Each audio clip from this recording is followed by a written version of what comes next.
观众朋友早早，欢迎收看8月29日第2台早起新闻，我是卢尚珠。行政院启动内阁改组，行政院长杜英台带头正式公开 AI 行动内阁2.0的新团队。总统罗清德表示，这届内阁改组希望达成以经济发展优先，也有民生、青年和弱势优先的4大目标。行政院长杜英台甲行政顾问拢出来，内阁改组的新队形正式公开。我会要求未来所有的内阁团队要加速行动，积极认识，要有感施政，而且要我本身做起。我们用同样的标准来回应给国人，在这段时间对整个执政团队所有的指教。希望执政团队用上紧的速度整顿，为强化会议协调，总统府副秘书长张春涵接政院秘书长创史上上少年纪录。我都是直接切入主题，解决问题。过去如此，现在如此，未来也是如此。因为我相信，行动才是最好的证明。面对美国关税挑战，财经部会接受人选，由政院秘书长姜明兴转任经济部长。经济部永远跟这些产业站在一起。我相信，这一次我们跟中小微企业还有传统产业，一定也可以度过挑战。政策的执行将仰赖国发会发挥跨部会横向协调以及绩效管考的角色。由处长升任数位部长的林义敬，并希望对打造高科技产业有帮助。我们希望台湾的这些数位产业在帮我们解决各项问题的时候，他们也能赚到大钱，但是不要为我们制造出新的问题，进入一个正向的循环。另外，有2位运动员入阁加做焦点，2届奥运羽球金牌女雄加做运动部第一任部长，暗个人部在国内无来。有价值回到唱名会争执棒球车单期新世界冠名会副主委。第一次当公务人员，我现在说话是比较谨言慎行了。第一句话是为原住民找工作，为我们运动人员培养起来跨部位的合作。不过，知影党地会议指出，这摆内阁改组16人，不过缺少亮点，批评加拿大小部会内底大风吹。杜英台回应政府已经尽力调整，希望各界核心团队一寡时间。总统罗清德也为2.0内阁设经济发展、民生、青年弱势优先的4大目标，希望未来施政更加接近民意。记者综合报道。新内卫副部长赵宗良9月初一再上任，不过伊昨昏就甲媒体宣布新的政策方向，表示伊上任了后会先处理美国新药品关税冲击，也有激进伤害和护理师立职等等的问题。伊嘛强调，只要财务推算，每年健保安全准备金要有1个月以上，因为每年健保费起价几率是真低。行政院长杜英台2月早起正式公布新内阁的人事案，准卫副部长赵宗良下晡就和媒体会面，宣布未来政策的方向和挑战。赵宗良讲，上任了第一个挑战就是面对美国新药品关税冲击，因会甲各地专利期内药品搬销，而且鼓励收落来使用合并药啊，强化药品的韧性。最脆弱的部分就是那一些还在专利期的进口药，那个是我们最脆弱。风险来讲它是最脆弱的，因为它的替代性不高。另外，面对急诊人伤济拢塌伫遐的问题，赵宗良讲会参考国外的制度，伫急诊人伤济的病院附近建立假日急诊中心，专门收轻症的患者，避免轻症的患者冲击大病院的急诊，落实分级医疗，从今年底开始做外伤的处理，还有就是小孩子儿科的问题一定要能够处理这一些来做分流。因为赵宗良资历是真完整，过去嘛是台大病院急诊的医师，真够沟通解决问题，医界表达支持，护理界和医界团体嘛希望赵宗良上任了后，会当听到基层护理界的声音。3班护病比入法，请快速在2026年可以执行。再来一个是合理的工时跟工资，加班费一定要给我们。现行无论从一线崩溃的劳动困境、健保支付改革，到这个终结性暴力的包庇体系，样样都是刻不容缓的挑战。赵宗良强调讲，即嘛是社会化少惊字化，民众对护理的需求会更加多元。上任了，也邀请护理团体来开会，做伙讨论安怎因应相关策略。另外，健保费率敢要调起，伊表示讲会对开源和节流2方面来拍拼，而且照财务的估算，每年的健保安全准备金有到1个月以上，每年调起保费的几率是真低。记者综合报道。摕2届奥运金牌的李勇来做运动部长，体育界人士拢真期待。也毋过有专家是认为这运动部的人数和分工，和目前体育署变起来变化是无大，面对未来安怎解决，也搁爱观察。行政院导英台带新任阁员出来，上互大家注意的新任运动部长李勇，因为无伫台湾，并无出现。不过前一天，伊已经伫面册专业答问，这是新的旅程，初心无变，提出6大重点。前鲁纳国手退役了后，捌担任体育会副主委的钱伟官，伊讲，大部分体育人拢会肯定，家己对全面体育的落实有期待。下面的底层的母数是很广的，你很自然，你走到竞技体育的那个精英制的时候，那个当然选择性就会变多啊。李勇答问强调，家己袂一个人拼，会相信专业甲团队治理。伊的助手2个正处分别是现任体育署长田世忠、文化中心执行长黄启宏，商务处长是现任体育署副署长洪志聪。那我们当然就是希望在既有的这个基础之下，由李阳部长来带领我们3位次长以及全民署的署长，把它打造健康台湾以及健康国民这样的一个愿景。田世忠讲，绝对的尽全力未变地下部长。不过，台湾脚球发展协会理事长赵明锦伊讲，除了部长，运动部整体人数无得到换会的效果，而且组织分工新增加的适应运动师，其他的单位甲原来体育署拢同款，长期累积的思想，敢有遐好改变？他有没有一个新的想象？例如说，你是不是要推动台湾的俱乐部的运动文化，或者是把像适应体育或者是高龄运动这些东西，把它纳入到一个全新的组织里面。他们做事情当然很容易上手，没有问题。有时候没有办法，很快的去转换说好，现在运动部是一个要革新的单位啊，那守成跟革新大家都知道，那又是2回事。赵明锦讲，对李勇担任部长无疑虑，也期待有新的改革动力。不过就目前来看，运动部只是体育署加一个，伊甲台湾运动好事协会执行长刘碧君共同声明，袂使无顾良心地讲，运动部成立了后，咱台湾的运动未来就会真好。其实未来挑战早当要开始，未停止监督甲批评。记者采访报道。菲律宾一大创新园区昨日的社群答问，讲外交部长林佳龙带团在当地参加活动，嘛因为台湾和菲律宾无邦交引起讨论。菲律宾表示无清楚林佳龙敢是伫咧菲律宾，毋过有台湾经贸考察团当地访问。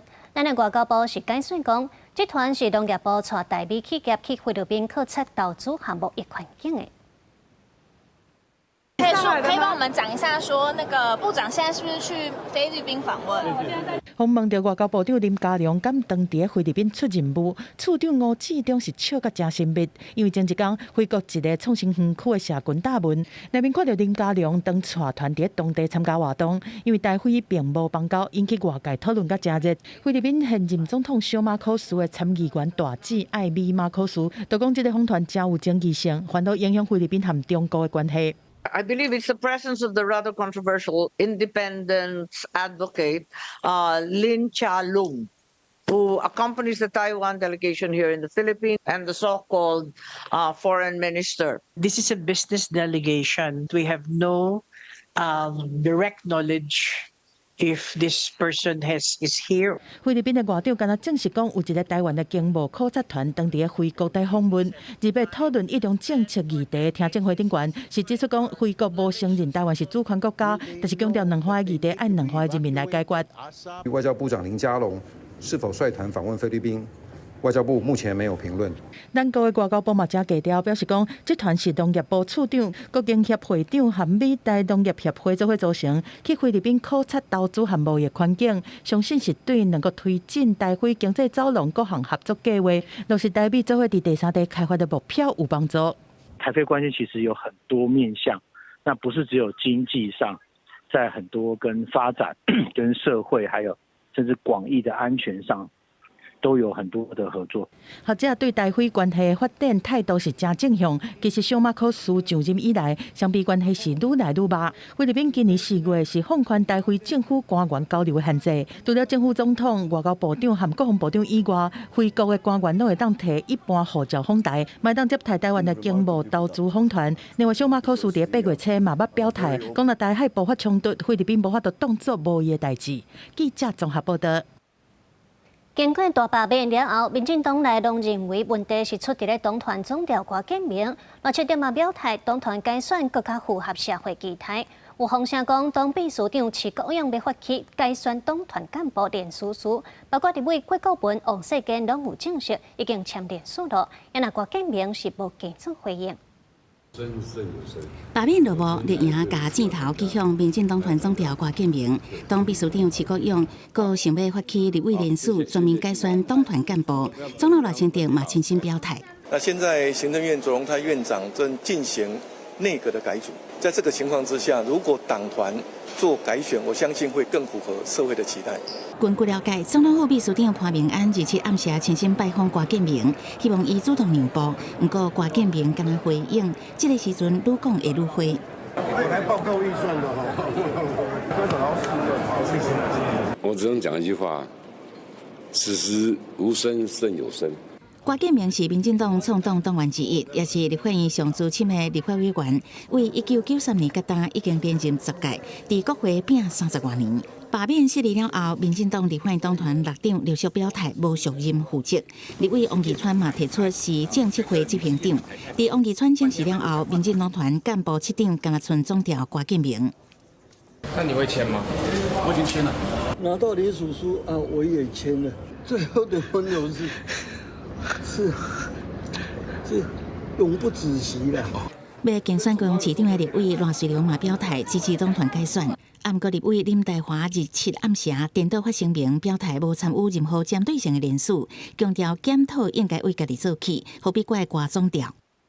我现在还没有收到这样子的联署啊，也没有看到这样子的文件。那我尊重大家的一些意见的表达。那确实没有人来跟我提及这个联署，也没有人拿来给我签不签。那是是不是甲其他立委同款签署？吴思瑶表示，应该无人敢提予伊，因为是党团7长甲郭建明做伙作战这么久。不过嘛强调，51个立委大家拢有责任，爱党团透过改造更较强、更较好。 记者采访报道。先来关心天气哦，今仔日气象署有针对7个县市发布高温资讯，各地个高温普遍是31至36度，其中新北市的部分地区可能会降到38度，要较注意咱来看温度。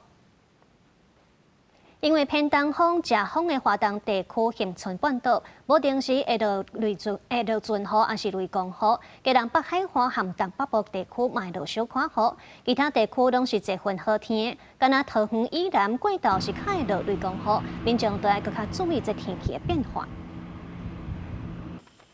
高雄高山天狗节本土病例均自感染到达拢总是有8例。 卫生局表示，经过比对，这病毒和今年越南流行的是同款，推测这波疫情有可能是有对国外回来民众感染数无通报所造成的。市府已经开超过50场的罚单了。民众一个来到抽血站接受抽血采检，看卖是毋是有为着天狗节。高雄高山2出现头一个本土病例了后，各单拢总有8例。除了头一个是主动就医发现的，后续7个拢是靠代采检验出来的。因为个案社区的4颗连长查到423个积水器具，其中123个拢已经生水期。现在卫生局也将警戒范围扩大到高岩周边，拢总9个里。抽血已经是昨昨日就伫里长遐就有做啊，阮遮是无啦。有严重的迄个区域啊，吼，有叫人去抽血啊。每天的房子那高温真的好多啊，不会啊，会惊看袂惊啊，所以你也看我拢那雨拍啦、喷液啊，我马上时常家庭都有在用。卫生局表示，经过基因比对，这摆病毒甲今年越南流行的同款，研判可能是有民众伫国外为着唔知，返来台湾就安尼传出去。卫生局强调，头一礼拜是防治的重点期，当地网糖生炭点真正侪个严重，器具阳性率将近3成，已经开出超过50张的罚单。除了加强环境整理稽查以外，也来增加社区的采检站。根据这个风险的这个程度，我们布置这个喷药啊，以及扩大采血，就是疫情调查跟扩大采血这个工作，嘛拜托。在地乡亲会当多多配合。卫生局表示，因为这摆验出来7个拢无明显的镜头，加设抽血站嘛是为着会当伫第一时间来阻断疫情传出去，希望民众会当配合接受抽检。记者郭家族邱朝阳高雄采访报道。过来带乡亲来看今仔日的报纸，咱先来看联合报。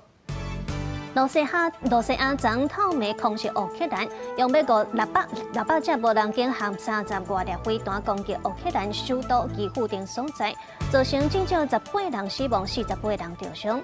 这嘛是美国总统川普和罗西亚总统普京会面以来，罗西亚对基辅上大规模的空袭。再来咱看中国时报，9月初1特别开学啊，但是花莲县团工找无老师来教。教育处是解释讲，全台湾拢在欠老师，也毋过花莲因为较偏远，所以这状况是较严重。会阁偏讲明年敢要重新启动倒数进行。再来咱看自由时报，行政院议会将通过人工智慧基本法草案，定出 AI 研发和应用的基本原则，还要求政府积极推动研发应用，也有基础建设。台湾景气传出好消息了，国发会上新公布的7月景气对策信号是代表稳定的前景哦。虽然美国对电关税伫咧8月施行，影响到国际的贸易，但是国发会认为讲，因为 AI 的需求量真大，高效能运算嘛带动出口，下半年台湾景气有机会继续维持稳定。国发会公布7月景气对策信号，综合判断分数29分，甲顶个月差不多，并和连续3个月持定，表示景气稳定，9项个性项目拢无变。不过电子业出口表现好，动能强。全球经济还是有一定的韧性哦，像7月底的时候 ，IMF 还上修今年的经济成长预测，跟4月的比，有时候它是上修了。就是说，即使关税产生的时候，他觉得这个美国的经济或是整个先进经济体，它的经济体还是有一定的韧性。其实我们看它的就业啊，其实都还不错，民间消费也还没有说很大的变动。国发会研判，只要台美关系谈判无出现重大利空，下半年景气也是能维持持定。国发会讲 ，AI 目标推动出口，高效能运算带动议题升级，厂商拢提前优惠，出口动能继续增强。AI 需求其实还是很畅旺的，那几大的就是 AI 的业者，它的资本支出一定还是成长的，像 Meta、Amazon 还有 Microsoft 还有 Alphabet， 他们今年的资本支出大概有3550亿元。跟去年的2300亿来比哦，其实成长蛮多的。专家表示，虽然 AI 的需求正强，不过传统产业依然受到关税压力，产业两极化的现象正明显。主计总处也向上修正今年全年经济成长率到7.45%，会当看出 AI 带动出口的效果正明显。不过国内的投资加全球的变数也是要正谨慎。记者综合报道。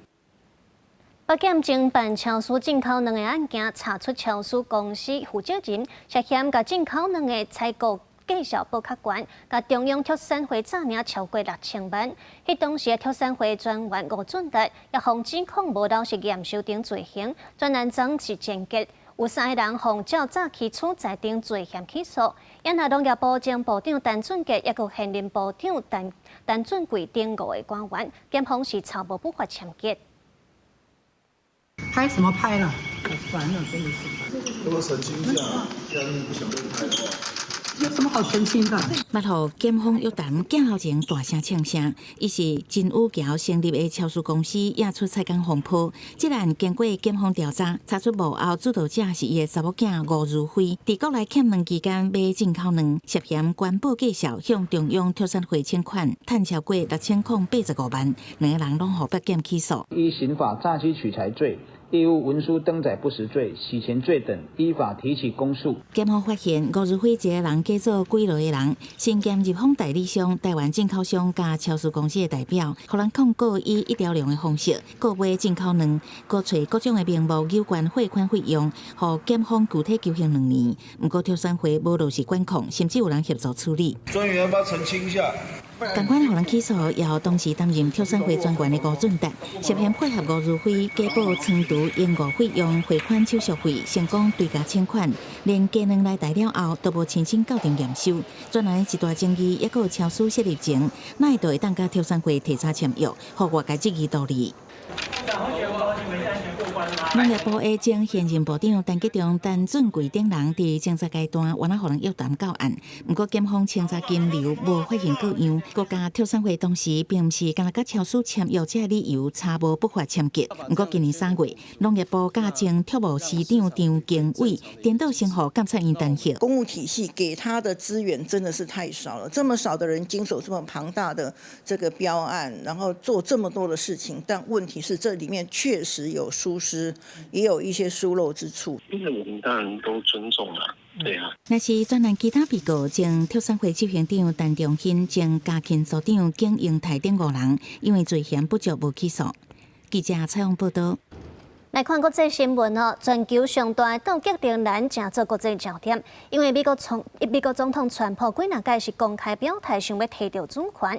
最新的发展是，至少有3个和川普有关的人士，改成伫咧当地进行人质渗透，要煽动戈仍然也佮有单边的关系哦。这消息曝光了后，单边的外交部要来调集美国驻单边大使馆代办，要求解说。格陵兰规片拢是白色。丹麦广播公司日前讲，美国已经伫咧正秘密进行人质作战。有政府甲安全消息人士讲，至少有3个甲川普关系将密切的美国人，最近想要渗透当地，想要洗烂格陵兰甲丹麦的关系。消息传出了，丹麦外交部紧急调遣美国驻丹麦大使馆代办，要求伊对此提出解说。It's important that we gain some insight into this so that our populations, both Greenland and Denmark, know what we are up against. This is inherently completely unacceptable, and therefore, in light of the information that has emerged, I've decided to summon the American chargé d'affaires. 报道对3人的行动讲甲正详细，包括收集亲美国格陵兰人的名单，找可能会人抹黑丹麦的案例。其中有1个人，把几多遍甲川普同时出现。因为这3个人究竟是个人的行动，也是背后有人操盘，也怪调查。格陵兰方面担心的当然是川普一直伫咧肖想格陵兰的主权。Working with everybody involved to try and get it. 川普伫咧第1任期的时阵就派人去调查，是毋是有可能甲格陵兰买来，甚至表现出有可能用军事行动摕到格陵兰的控制权。今年3月，副总统范斯昂阿姆去格陵兰访问，即马伫遐唯一的美国军事基地安全顾问瓦尔兹亚第一去，以及川普大安后生小唐纳也捌去访问。虽然拢讲是私人的行程，不过丹麦甲格陵兰政界拢正受气。川普想要摕到的，毋但是极地战略的要地。也佫包括伫咧冰山下骹的稀土、石油加天然气。We must remember that it is Greenland itself that must decide what we want, what kind of future we choose, and the order of the partners we choose to work with. And the United States will always be one of them. But I think it is important to be increasingly sceptical the more we hear about attempts to influence us in Greenland. 今年初民调机构的调查显示，85%的格陵兰人无想要承接美国的一部分，56%支持格陵兰独立。无论是经倒一条路，这个全世界上大多数的未来，拢应该由住伫咧岛顶头的人家己来决定。公司新闻温芳怡编辑。德国内阁日前通过草案，加强调拨资源一个力头，将有可能会重新启动义务役征兵制，目标是甲联邦国防军现有的军力对18万人增加到26万人。也毋过德国的社会各界嘛有无同款的看法。为强化russia乌克兰战争以来，欧洲的地缘政治情势，甲美国川普政府对北约组织欧洲会员国大大提升国防武力的要求。德国除了继续增加国防预算，联合内阁也通过草案，准备强化招募志愿役人员，加入联邦国防军。Deutschland ist aufgrund seiner Größe und seiner wirtschaftlichen Stärke das Land, das in der NATO auf europäischer Seite die stärkste konventionelle Armee haben muss. 新的做法包含针对满18岁德国公民，无分男女，拢会接到政府招募志愿役的电子问卷，男性爱完成回答，女性温准选择性回答。德国政府统计显示，自2025年顶半年招募志愿役的状况比以前增加。目前现役的军职人数差不多18万3000人。未来除了国防预算占 GDP 比例，要伫2029年达到3.5%。另外，陆海空军的现役兵力要增加到76万人以上。Wir brauchen nicht nur eine gut ausgerüstete Truppe, da sind wir in vollem Lauf.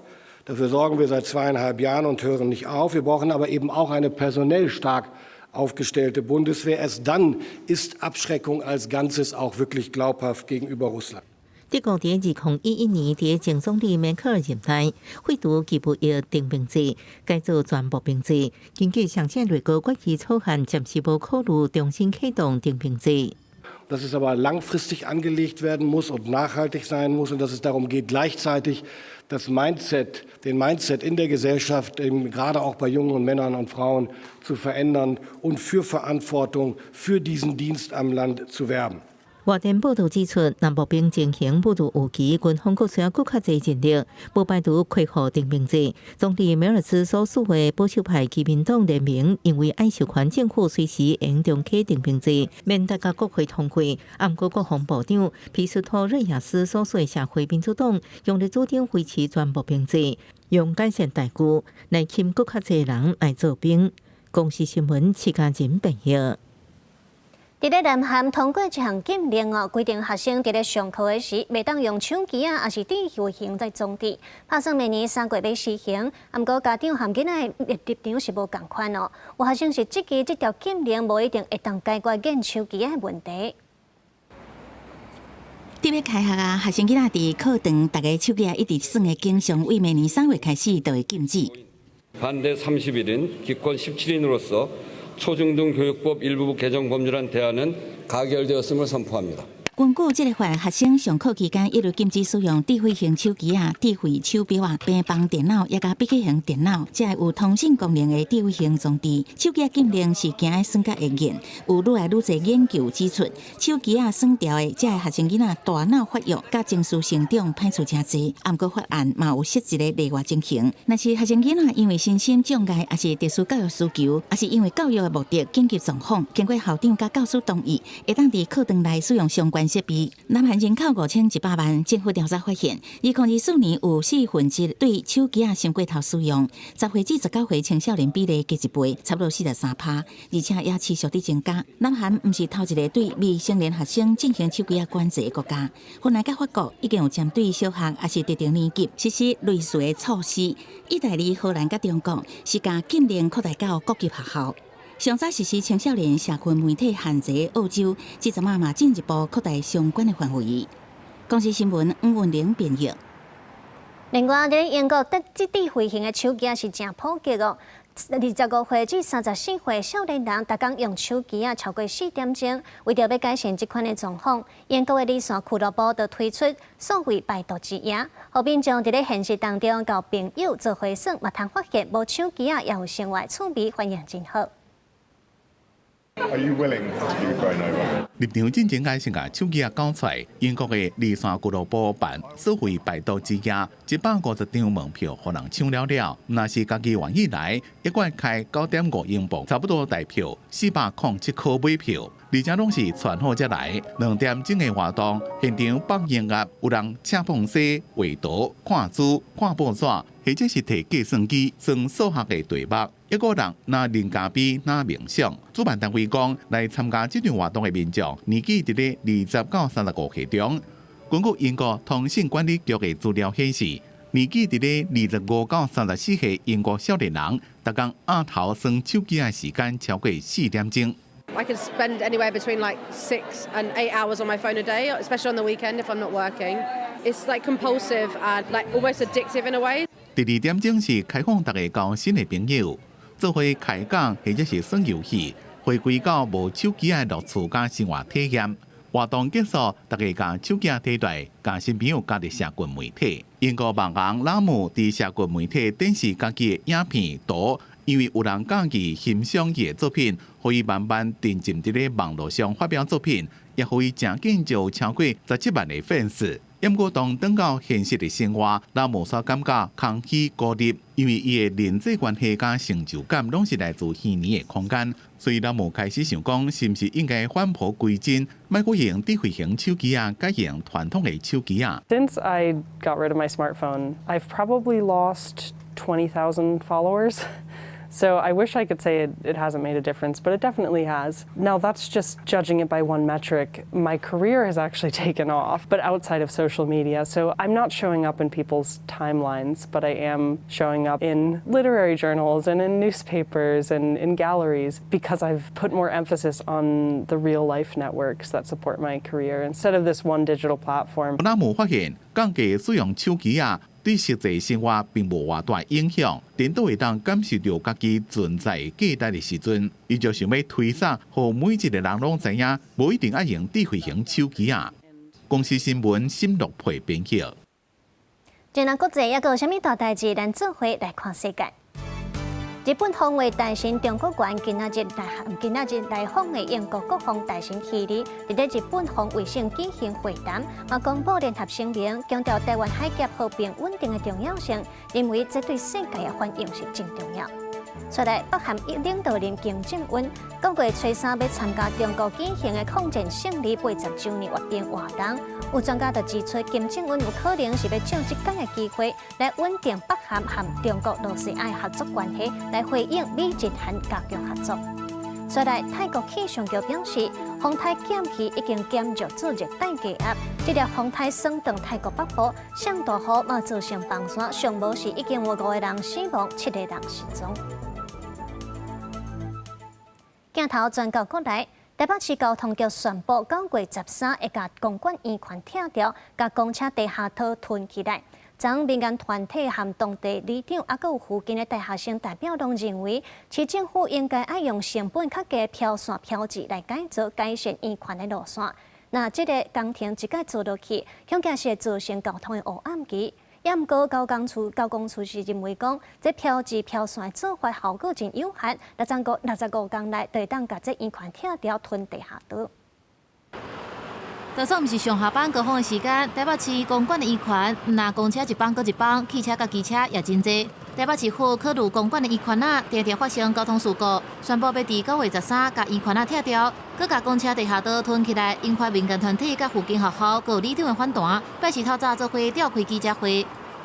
一旦填平，将会导致我们往返的时间增加1倍以上。我们希望蒋市府可以听取在地民意，把地下道填平的情况下，这些车流刚刚提到的每小时大概约300辆的车流回归到地面上。我不确定这样子的车流拥塞程度会严重成什么样的状况。过去台北市长蒋万安捌宣布，公馆圆环连续7年拢是台北市真高发生意外的第1名。不过当地居民烦恼，废掉专用公车地下道会冲击交通。进上台北市府要召开公听会，但是附近的居民甲民间团体建议先试办调整号志甲标线。不过双方无达成共识，台北市府表示9月13会分2阶段拆掉公馆的圆环甲公车地下道囤起来，按算65天内完工。标线的改善效果大约是5至12%，而正交处理的部分改善效果预估是63%，这部分都经过专家学者会议讨论来做过确认。目前台北市交工处回应会按照计划拆掉公馆的圆环不过若真正甲伊拆掉，敢会互交通搁愈正力，也是会互交通事故减少，这有关爱观察。公司新闻采访报道。台中山内的北市东路，有民众发现讲，这新画的灯画的漂线拢是画90度哦。有驾驶是感觉这是真歹画，恐惊是会互人检举。市府表示，经过清查，有18搭无照度施工，已经要求这厂商要来改。路会新设的红白标线，暗过青顶一道大大细细车拢总会缀过标线，尤其是正发的车佫较侪。当地人讲，新的标线都亲像是画假的共款。以前呢都从那个比较有弧度啊，现在比较直角的。我刚开始看起怪怪的，以前好像这里面的。台中山路正义上款附近的北市东路，最近进行道路改善工程，暗过实际画好标线了后，道路的空间佫较易，货车都爱直角转换。毋若开因为内轮差底线，也有可能有挨着的风险，用路人拢讲没关系。回转半径会比较大，如果你遇到更大的台，像公车那一种的更难钻角度不要那么大，因为它有内轮差的问题啊。开车的时候、骑车的时候就会很注意说不能压线，不能压线这样子，都是增加，就是增加我们的一个负担的啦。市府指出，这路段是内政部国土署补助，为今年6月底开始进行改善工程，范围为镇南路2段到东进一街，全长1700多公尺，其中为标线人行道有18鱼，暗过有18鱼登月弧度，厂商无照度来施工。已请监造单位全面巡检，今日将进场调整重绘，且加速画设绿色标线型人行道的部分，预计近日即可完成绘设完成。根据原本的施工图来看，列车部分是标线型人行道的范围，车道的登月弧度较短弧，现场实际弯角半径明显是伤过细，造成民众困扰。市府除了要求厂商马上改善，也照契约规定检讨厂商加减做责任来扣发。记者综合报道。今年2月至3月之间，有海客集团对国内几间大型的医疗机构、学校也有企业进行攻击哦。检调调查了后，发现讲竟然是台湾人交给中国人，摕到个资料后，佮转卖出去。目前已经有抓到2个台湾人，其他共犯是拢无伫台湾，会甲因发布通缉。调查官伫嫌犯住所在查扣电脑设备，有国内外民众告知，检调进一步追查，发现是为者买来。自称是 Crazy Hunter 骇客集团，捌伫暗网被马街病院朋友告知，今年2月到3月之间，入侵马街中期等等亲戚间国内医疗机构，就连亚洲大厦甲有名企业也受害。骇客卡油无成功，就做无本生理，未告知来趁钱。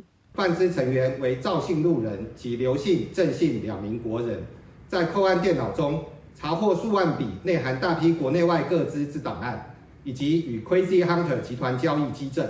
检调发现有2个国人联手中执并使用价值上百万加币货币，甲骇客集团达成交易，非法摕到个资，转被其他犯罪集团。即摆被抓2个国人涉犯妨害电脑使用罪等罪嫌，获申了3万交保。中国涉嫌对华人士甲骇客集团中执成员拢无伫境内，会发布通缉。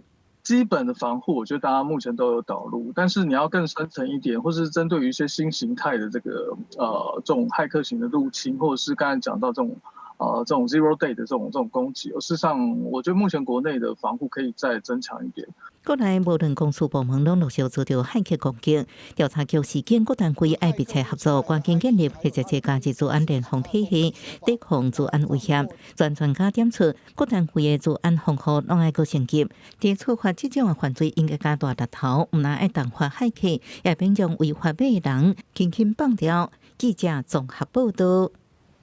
虽然协和电厂改建案2月底环评审查过关，也毋过环保团体伫咧审查前1天，讲电厂内面的土木污染真严重，应该爱先整理，煞无互采用。过半年了后，吉隆市政府公告协和电厂是污染控制场址，依法完成整治进前，这土地袂使利用。环保团体伫协和电厂改建案环评前1日，指出厂区内底土污染应该停止审查。不过，隔日环评大会也搁伫前期当中通过审查。半年了，吉隆市政府伫日前发函环境部指出确实污染，将协和电厂差不多45公顷面积公告做土污控制场址甲土污管制区。会在一些中央的协助之下，共同的来要求台电要针对污染的一些区域，要来做尽快的整治跟恢复。即摆市府进场采样，初步发现废水处厂区当金属镉是管制标准7.5倍，灰尘区镉达到1.8倍。1号发电机组区土壤的总石油、碳氢化合物，佫是标准的42.5倍。被公告做控制场址，也是佫较严重的政治场址，还佫进一步调查。那我们会依据这些所掌握的资料，来逐项的来逐区的来进行改善，一定会把这些东西来改善完成之后，才会准许后续的开发利用。伫完成政治进程，土地免利用、免付实际开发经费，在地团体到吉隆市政府、环保环境部会引用土污法规定护航到底。如果环境部这个时候也不支持，用17条来为台电开后门，这件事情，所有的基隆人都会到环境部去抗议。不过环境部强调绝对袂，因为它有必要的时候可以排除进去做利用，但是我们不会轻易的启动这一条。会不会环境部去启动第17条？无啦，无可能。环境部完成行政调查，指出台电照环评规定采样无超标，不过确实无主动提供自主调查结果，甚至牵涉暗砍交由司法调查。另外，佮表示，环评委员会审查时阵已经接下有染的资讯，这摆公告被影响环评通过结论。另外，台电伫结果进前也无回应。记者综合报道。伫咧台北网甲一间幼稚园传出口头囡仔的事件，受害囡仔尚无20位，园方佮威胁家长，若是要调监视器，就要退学哦。囡仔家长伫拜二开记者会，指控台北市教育局暗号这幼稚园，唔让互幼稚园继续营业，佮互涉案的老师继续伫咧和幼稚园有关系补习班做老师。还半夜还会午夜梦回做噩梦，说老师不要打我，妈妈。我们为人父母的心真的非常痛。家长受到家己的囡仔伫幼稚园受到伤害，哭甲真大声，对监视器画面会当看到囡仔去老师扇喙皮。发生代志是伫台北市万华区的一间幼稚园。今年3月初，有家长发现囡仔的身躯有侪位的乌青，囡仔投讲老师会甲伊拍。受到苦毒的囡仔有20几位。3月中，老师佮要求学校提供监视器的画面，佮说互学校威胁，讲要看监视器的画面，就需要退学。我们把这件事跟教育局说，教育局说无法可管，只能让我们寻求消保官的方式去走消费争议的这一块。代志发生了后，台北市教育局回应讲，已经调查幼稚园拢总40个上课日，差不多是320点钟的监视器画面。针对违法的部分，专案拢总裁罚973500块，严格处分。第一时间保存工作记录器、影像等证据，并以最快速方式完成调查，认定李姓助理教保员不当对待幼儿行为属实。但是今年4月，阁互家长发现事后幼稚园阁甲监视器拆掉，一个苦毒囡仔的老师离开幼稚园了后，阁去因幼稚园楼顶开的补习班做老师，家长就惊囡仔的安全无都受到保障。教育部回应讲，阁会请台北市进一步做处理。有关于台北市这个案件的部分，我们会先去了解台北市到底哪个部分是还没有做一个调查处理的，包括刚才的监视画面的一个部分，那哪些东西是还没有做裁处的？那另外就是对于已经被予消极管制的人员，为何还进到幼儿园来做一个从事教保服务的工作，这件事情也必须要请台北市做一个处理。教育部表示，未来会继续调查，也要求台北市政府积极去保障儿童的安全，莫互囡仔伫无安全的环境大汉。记者陈亚轩、林旭凯台北报道。台南成大病院有一个早产的查某婴仔，因为喘气有问题，要转院到南口中间。因为婴仔吵讲，家长就烦恼讲，这救护车撇来撇去，会害这讲线落去，就伫咧网络普文，希望大家商量。民众嘛真热心，把这个资讯传开。高道警察嘛看到这个资讯，考虑到这上班时间车会较济，就主动协助，互婴仔会当顺利送到南口中间。各道警察车入的一透早，一个前一个后，帮助救护车来开道。因为车顶载小命小平安的早产查某红婴仔，对台南要转移到南口中间。这查某红婴仔是专程插讲，而且车程需要3点钟。红婴仔的妈妈伫27伫社群平台请托，希望这个期间驶国道1号的驾驶会当让防止救护车因为变换车道，增加呼吸管落去的风险。警方知影了主动协助。车有当下会较济啦，对不对？阿湾的管制一个。对，我只是想说提醒用路人的，我没有想说要就是造成大家的。对，不好意思。救护车9点外对台南成大病院出发，经过路口的时阵，对向车是主动停让，国道警察车嘛单鼻仔对咧后壁。国道顶悬，国道警分队的红色回条马为了争取关键治疗司机，一路接力替伊开路，路程缩短到2点钟40分，中到12点半进前查某红婴仔就到啊。本局考量上班时刻多处车流拥塞及行驶途中不必要的风险，由沿线各大队接力协助救护车。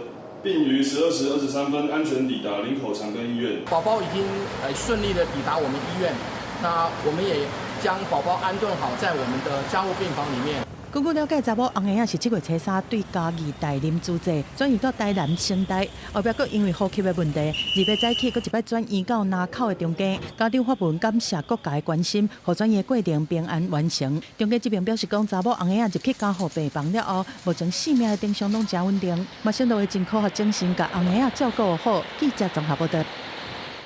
台语绘本是愈出愈多元哦。最近有出版社做一届推出4本台语囡仔歌绘本哦。作者用这台湾本土的动物做主角，要让学生了解动物的品性。这套绘本嘛是要做互较大汉的学生看的大教册，字数较济，希望透过故事帮助囡仔对看绘本渐渐到读小说的过程会当更较顺遂。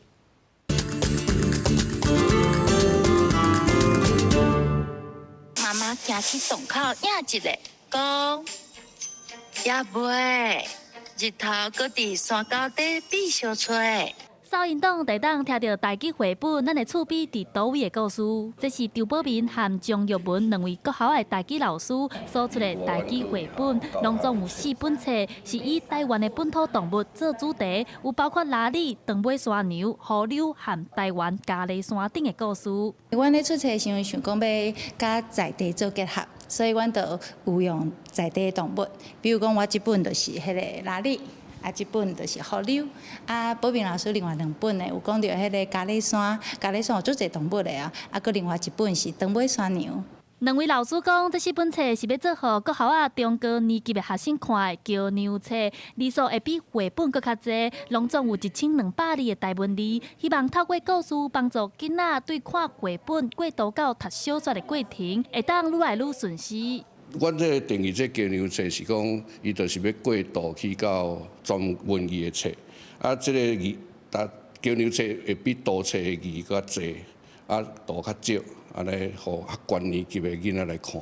这系列的绘本嘛，特别邀请台语家庭的家长陈丽璇和美术老师王佑琪来画图。将系列的绘本团队拍算明年进前，搁推出来6本，希望未来通用伫咧台语课。记者李选林秀凯台北报道。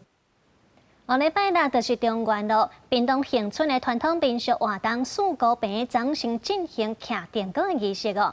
公所讲，甲这支26公尺悬的竹仔拆起了后，就代表向好兄弟发出邀请，欢迎因到时来享用敬品，嘛祈求今年活动会当顺利圆满。高举起了。吊车运用咱将竹仔扭悬起来，准备要来进行徛电锅仪式。这支竹仔总长26公尺，是主办单位真无简单去高雄山区找到，一路派交通管制再登来恒春的。2025年的恒春四姑坪活动，按算30日正式起步。主办单位2早起先来徛电锅。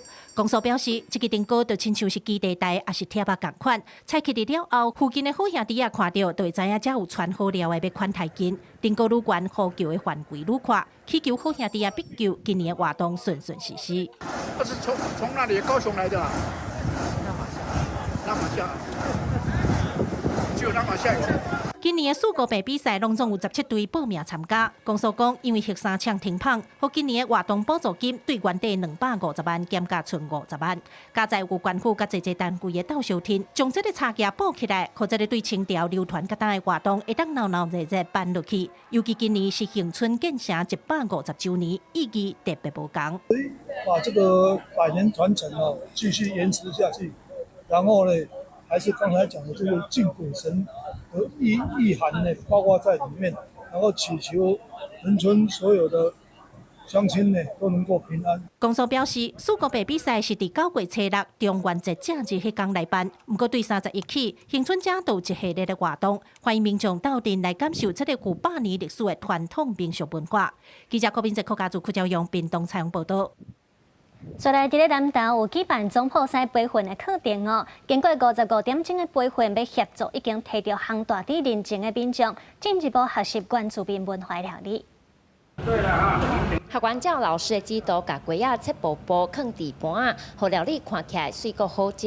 南投县政府对5年前开始推动烘大底标章认证，辅导原住民族餐饮业者摕到认证。不过，面对市场需求多元化，进一步办理原住民食食办到总破西养成班，专业度还有我们的创意料理都有提升，也期许成立烤大猪合作社的部分能够更好。他们有接到的活动，由我们这些有上过课的职人、有认证过的职人来去做处理，对一些消费者的权利也会比较有帮助。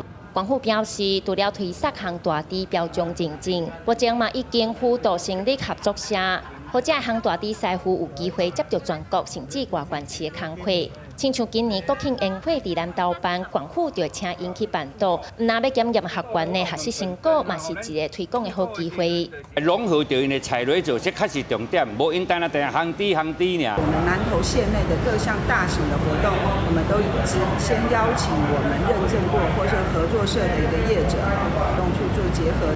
南投县府讲，未来嘛按算伫南投地区文化园区设立航地餐厅，同款由南投县航大地合作社来负责，互全国游客拢会当食到有水准的原住民航大地料理。记者辛欣怡南投报道。法国巴黎塞纳河热人有开放3大会使游泳的所在哦，但开放无2个月，就成要10万的游客来。原本这个活动8月底就要结束，所以因为真受到欢迎，所以巴黎市长是宣布要延长开放到9月。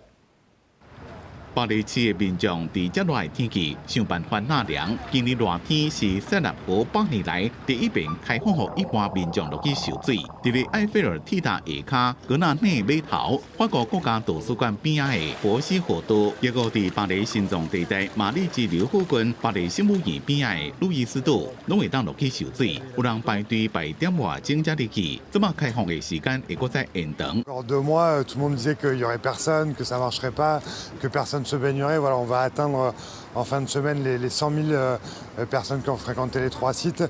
Donc oui, ça répond d'abord à une demande. 巴黎市长伊达哥2七宣布，为了要庆祝今年热天，要甲10万人伫咧塞纳河内边游泳耍水，这么要甲开放时间延长。埃菲尔铁塔下骹游泳区到9月初7，规模上大的博斯河道延到9月14，佮增加22日2天欧洲国际的活动，那圣路易岛31就关起来。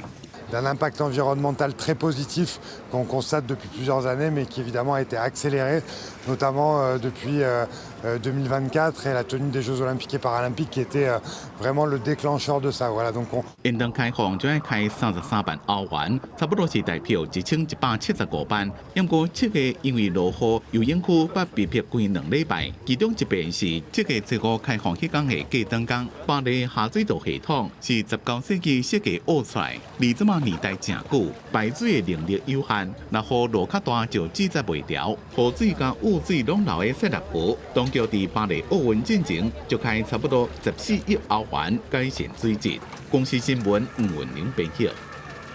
咱做回来关心今仔日各地的天气预报资料。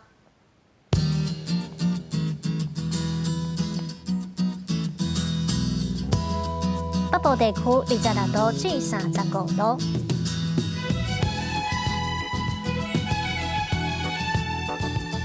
中部地区25度至35度，南部地区25度至35度，再来东部地区25度至32度，外岛地区27度至33度。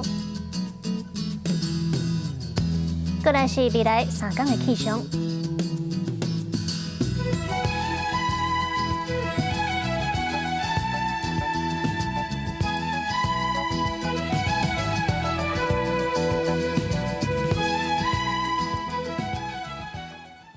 感谢你收看《早起新闻》，咱后礼拜再会。